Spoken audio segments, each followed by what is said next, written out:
नमस्कार, आप देख रहे हैं सेहत एक्सप्रेस, जहां हर हफ्ते हम लाते हैं आपके लिए सेहत से जुड़ी 10 सबसे बड़ी और ज़रूरी खबरें, तेज़, ताज़ा और पूरी तरह भरोसेमंद। चाहे बात हो नई मेडिकल रिसर्च की, हेल्थ पॉलिसी में बदलाव की, मेडिकल एजुकेशन की, बीमारियों से जुड़ी अपडेट, ट्रीटमेंट या फिर वेलनेस वर्ल्ड से आ रहे नए ट्रेंड्स की, सेहत एक्सप्रेस में मिलेगा आपको हर वो अपडेट जो आपकी सेहत से जुड़ा है। तो चलिए शुरू करते हैं इस हफ्ते की हेल्थ हेडलाइंस। प्रधानमंत्री श्री नरेंद्र मोदी ने धार, मध्य प्रदेश से स्वस्थ नारी सशक्त परिवार अभियान और 8वें राष्ट्रीय पोषण महीने की शुरुआत की है। 17 सितंबर से 2 अक्टूबर तक देश भर के सभी सरकारी स्वास्थ्य केंद्रों में 10 लाख से ज्यादा हेल्थ कैंप लगाए जाएंगे। ये अब तक का सबसे बड़ा स्वास्थ्य अभियान होगा, खास तौर पर महिलाओं और बच्चों के लिए। स्वास्थ्य और परिवार कल्याण विभाग 2 अक्टूबर से 31 अक्टूबर 2025 तक स्पेशल कैंपेन 5.0 शुरू करने जा रहा है। इस अभियान का उद्देश्य स्वच्छता को बढ़ावा देना और लंबित कामों को कम करना है। इससे पहले 15 सितंबर से 30 सितंबर 2025 तक इसकी तैयारी का चरण चल रहा था। अक्टूबर में होने वाला ये अभियान खास तौर पर ई वेस्ट निपटान, कार्यस्थल की सफाई और कामकाज की दक्षता बढ़ाने पर केंद्रित होगा। केंद्रीय स्वास्थ्य मंत्री श्री जेपी नड्डा ने दिल्ली और एनसीआर में डेंगू की तैयारी को लेकर उच्च स्तरीय समीक्षा बैठक की अध्यक्षता की। जन चेतना के लिए जन भागीदारी। श्री जेपी नड्डा ने डेंगू नियंत्रण में समुदाय की भूमिका पर जोर दिया। राज्यों से कहा गया कि वो अपनी तैयारियों का दोबारा आकलन करें, खासकर लंबे खिंचे हुए बरसात के मौसम और कुछ जगह पर जलभराव की स्थिति को देखते हुए। राज्यों को सलाह दी गई कि वो मच्छर नियंत्रण की गतिविधियों को तेज करें, खासकर दिल्ली और एनसीआर में। एम्स दिल्ली के डॉक्टरों ने एक बार फिर से कमाल कर दिया है। हाल ही में डॉक्टर्स की एक टीम ने एक नवजात बच्चे की थोरेकोस्कोपिक सर्जरी को अंजाम दिया है। बच्चे को कंजेनिटल पल्मोनरी एयरवे मालफॉर्मेशन था, जिसके इलाज के लिए इस जटिल सर्जरी को किया गया। डॉक्टर्स ने बताया कि ऑपरेशन के दौरान बच्चे का ऑक्सीजन लेवल खतरनाक रूप से गिरा, लेकिन सर्जिकल और एनेस्थीसिया टीम के बेहतर तालमेल से स्थिति को काफी हद तक संभाल लिया गया। पिछले कुछ हफ्तों में दिल्ली एनसीआर में वायरल बीमारियों के मामले तेजी से बढ़ रहे हैं। हाल ही में एक सर्वे में पाया गया कि दिल्ली एनसीआर में 69% घरों में लोग वायरल जैसे लक्षणों से जूझ रहे हैं। इनमें सबसे ज्यादा H3N2 इन्फ्लुएंजा ए वायरस पाया गया है।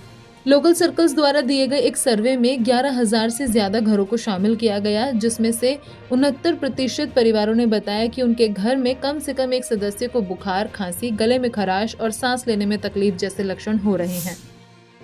केरल में अमीबिक मेनिंगोएन्सेफेलाइटिस यानी कि ब्रेन ईटिंग अमीबा के 67 मामले सामने आए हैं। इसे दिमाग खाने वाला कीड़ा या इन्फेक्शन के रूप में भी जाना जा रहा है। अभी तक इसके संक्रमण से 18 मौतें हो चुकी हैं।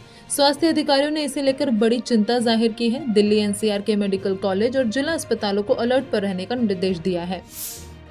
मोतीलाल नेहरू मंडलीय चिकित्सालय यानी कि काल्विन में सर्जरी विभाग के डॉक्टरों ने ऑपरेशन किया तो महिला के पेट से 10 किलो से भी ज्यादा वजन का ट्यूमर निकला। 4 साल से पेट में ट्यूमर बढ़ रहा था और महिला इलाज के लिए दर दर भटक रही थी। अनफॉर्चुनेटली ये रहा कि पेट फूल गया, ब्लीडिंग बढ़ गई, दर्द की समस्या ज्यादा हुई और सांस लेने में परेशानी होने लगी और इसके बाद जान पर भी बात आ गई, लेकिन बाद में सर्जरी से इसे निकाल दिया गया। जो आदत बचपन में मासूम सी लगती है वो धीरे धीरे बीमारी को न्योता दे सकती है। क्या आप ऐसा सोच सकते हैं कभी? हेल्थ एक्सपर्ट्स के मुताबिक हार्वर्ड हेल्थ पब्लिशिंग के एक डॉक्टर ने नेल्स चबाने वालों को चेतावनी दी है। उनका कहना है कि ये भले ही साधारण आदत लगे, लेकिन इसके जरिए शरीर को गंभीर बीमारियों का खतरा हो सकता है। उंगलियां कीटाणुओं का सबसे बड़ा जरिया होती हैं और बार बार नाखून चबाने से ये कीटाणु सीधे आपके शरीर में पहुंच जाते हैं। इसका नतीजा सिर्फ सर्दी जुकाम ही नहीं बल्कि खतरनाक इन्फेक्शन तक हो सकता है।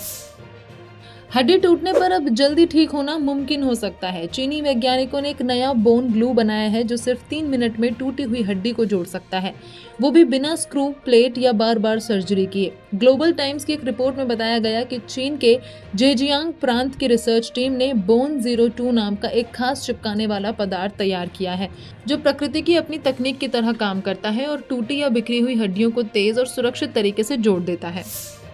जापान में करीब 1 लाख लोगों ने 100 साल से ज्यादा की उम्र पूरी कर ली है।